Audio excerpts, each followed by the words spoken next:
Welcome to Crimson Guitars, welcome to the chaos that is my life. We have got, well, I've been procrastinating. In the last episode of this build, you saw me cut down this piece of timber. It is 42,000 years old. It is actually immensely valuable. This piece is around about £10,000 worth of wood, genuinely. Now the interesting thing is, you are going to watch as I make almost £10,000 worth of sawdust, because what I'm building is a hollow guitar, and there's no easy way for me to remove all of this material without basically turning it to sawdust. So in the comments, what should we do with the dust? Burn it.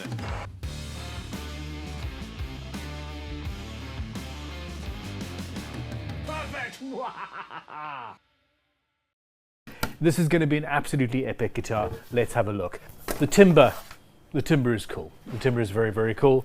The electronics are cool. I'm taking a Fender Acoustasonic Jazzmaster, taking the innards by Fishman out of that and putting them in this. We've got a Jazzmaster shape, but instead of having a forearm carve and all that, because, well, instead of that, we are doing a slight difference, and it's going to have an F-hole. So we've gone to the trouble of making a lovely template set, and this is the shape that we've got. Now, I'm going to have to route away this inner section so that we've got our cavity, and a neck pocket will be there, of course.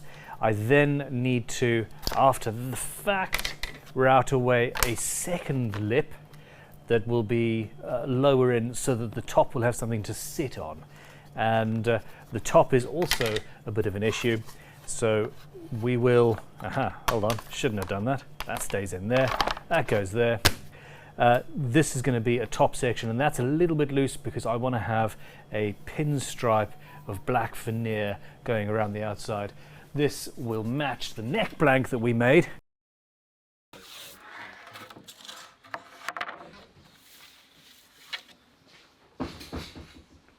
I'm going to end up with a neck that's made out of 5 or 6 pieces of this wood with interstitial veneer carbon fiber strips. We're going to be fine. Off to the bandsaw.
So we have our angle here, and we also, because they were all next to each other, our grain is still actually following itself. It should be rather attractive.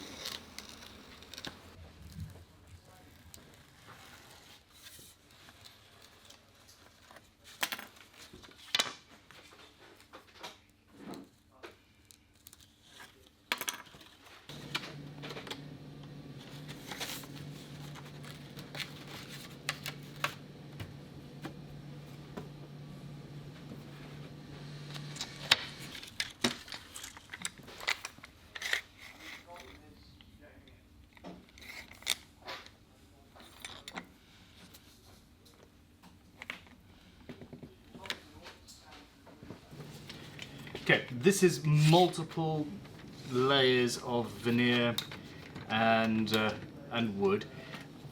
Obviously, as a neckbone for a standard 6-string, this is a little bit overkill. I'm not entirely sure where I want the center of the neck to be, so I've left myself room to play. I'm going to be drilling all the way through in 2 places. The blank is also a little bit longer than I need, and I'm going to have a locating dowel. Yeah.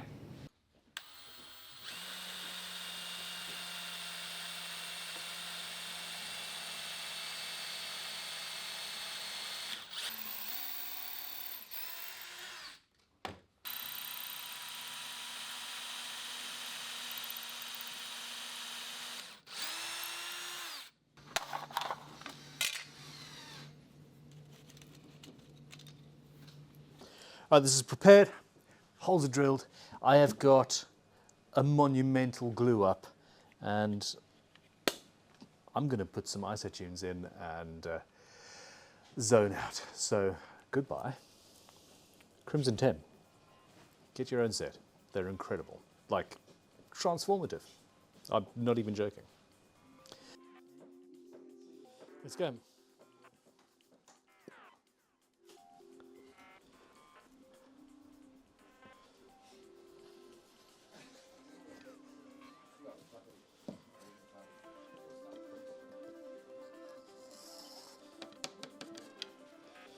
This is going to be messy, this one.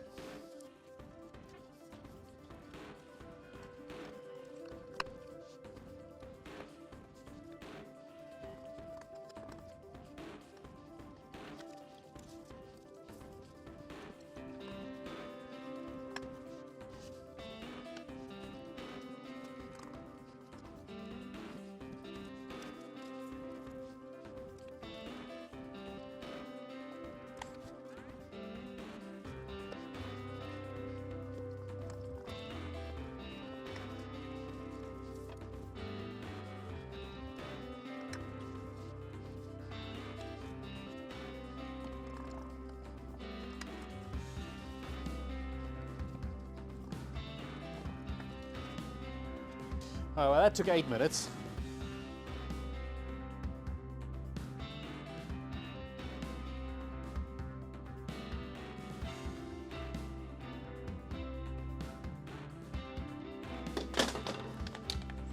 Stole some clamps out of the school because, you know, why not?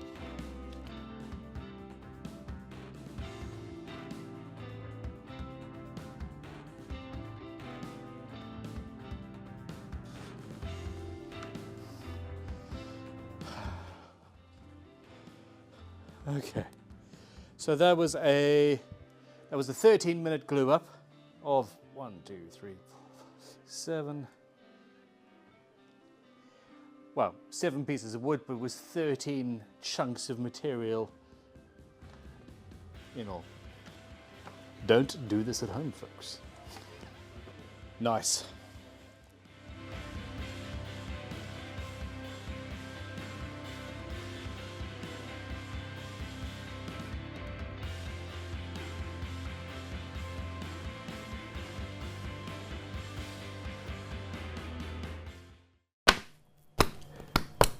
look how the grain follows through even the veneer, even though the veneer is there.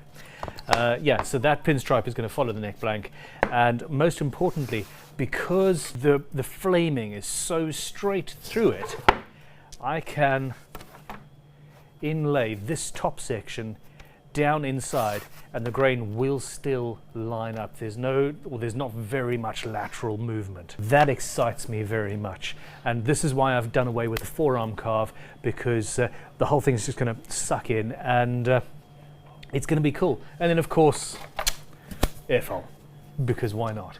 Fender use a jazz guitar style brace, so instead of fans or ladder or any of that sort of stuff, they've literally just got two long braces down the side, and then you've got something underneath the bridge. It's gonna be fun. I'm talking far too much. Yes, I'm nervous. Expensive wood, irreplaceable. Let's get a really big Triton router out and have a go. Now initially I need to set my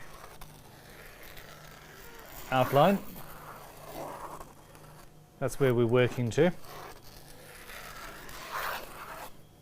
I need to make absolutely certain that this top section is lined up perfectly with what ends up being routed into the body.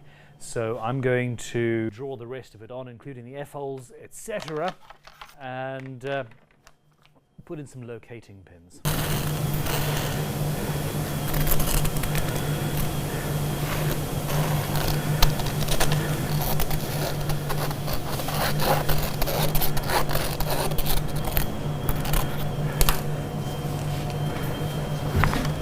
She's going to be beautiful. The problem is trying to figure out the routing order.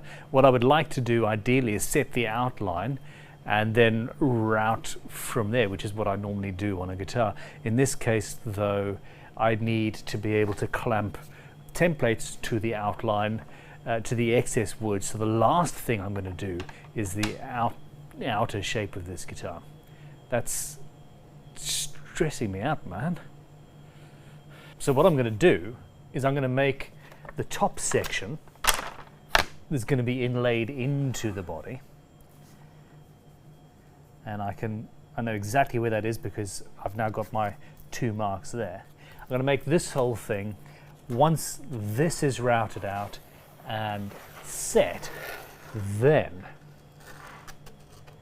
I can take this away, put the new top in place, line up all of the flames and all of that jazz, and be done with it.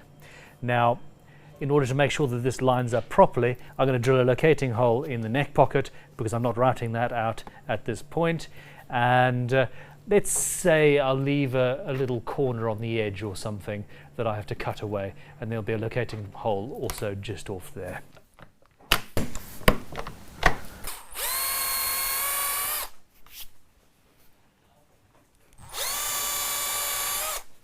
This wood is so soft. Masking tape and superglue trick.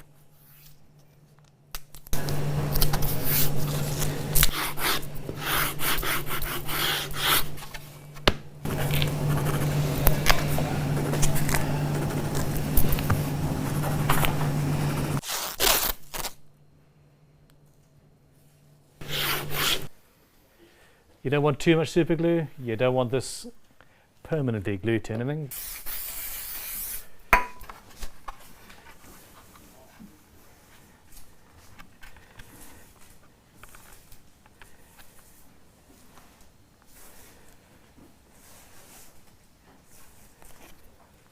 There we go.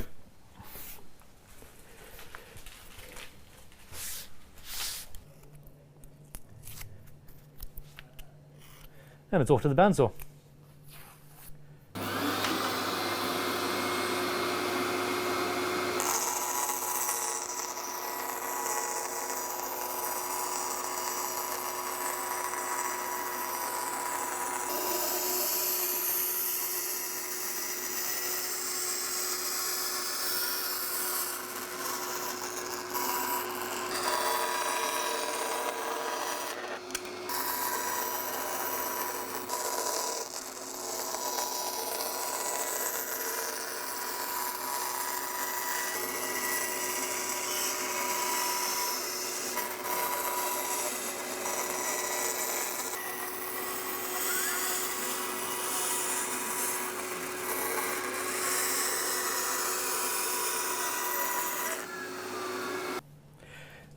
I want to cut away some of the excess before I route that, because well, I don't want tear out, etc.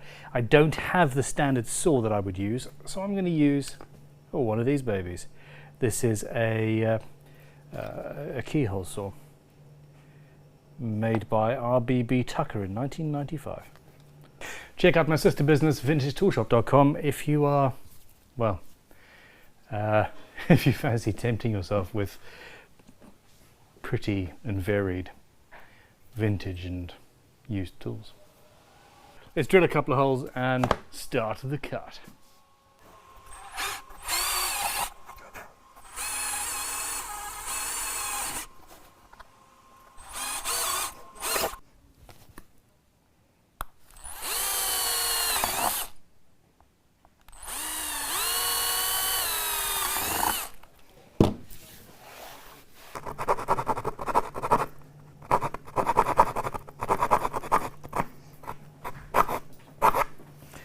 Let's go in a vise, actually. That's what we're after.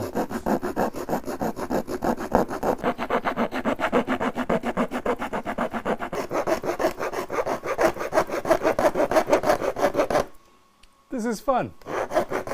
And pretty scary, but fun. Ish, almost. This is terrifying.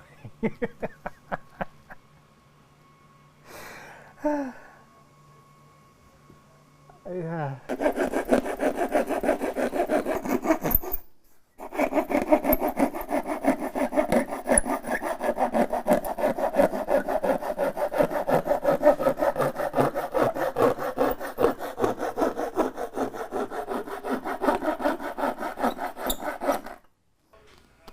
Router.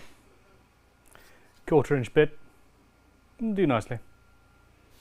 Actually, looking at the radius of the pickup cavity here, something a little bit larger than 1/4 inch might do all right. Off to the machine room. Off to the student machine room.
Oh, hell yeah.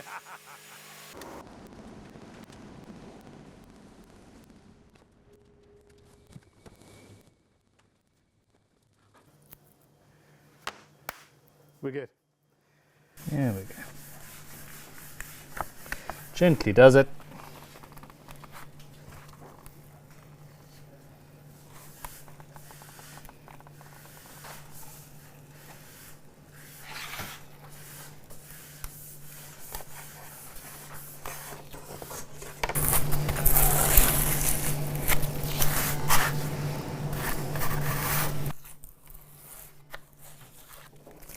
No mess, no fuss.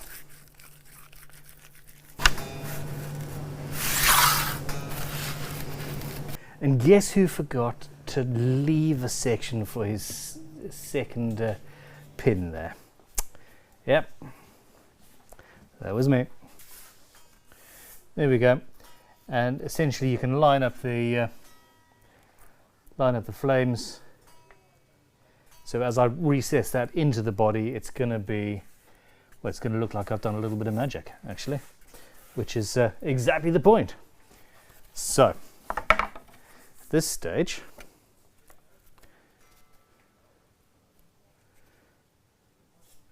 that there gives me my outline.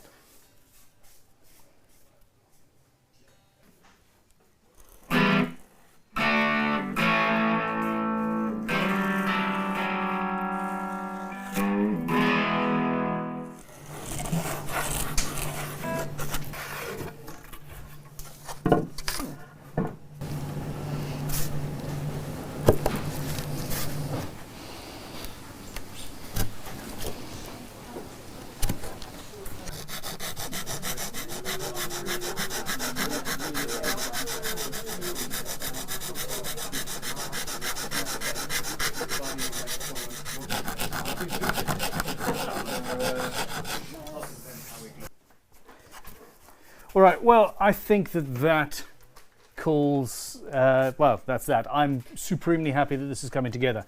In the next episode, I'm going to bind this in some black veneer. I am going to create about 10 grams worth of sawdust by routing away the bulk of this 42,000-year-old cowrie. And we're going to end up with a finished guitar body. Well, at least as close to finished as I can possibly get it in another day's work. Thank you for watching. Click like, subscribe. Let me know what you want to see on the channel next. And yeah, don't forget, we've got all sorts of crazy stuff going on. Luthier's Teardowns, where we take other manufacturers' guitars apart. We've got guitar gear giveaway. We've got Dorset Guitar Museum. We've got Vintage Tool Shop. And just, you know, I'm living my best life. Fight me. See you guys soon. Goodbye. Bye.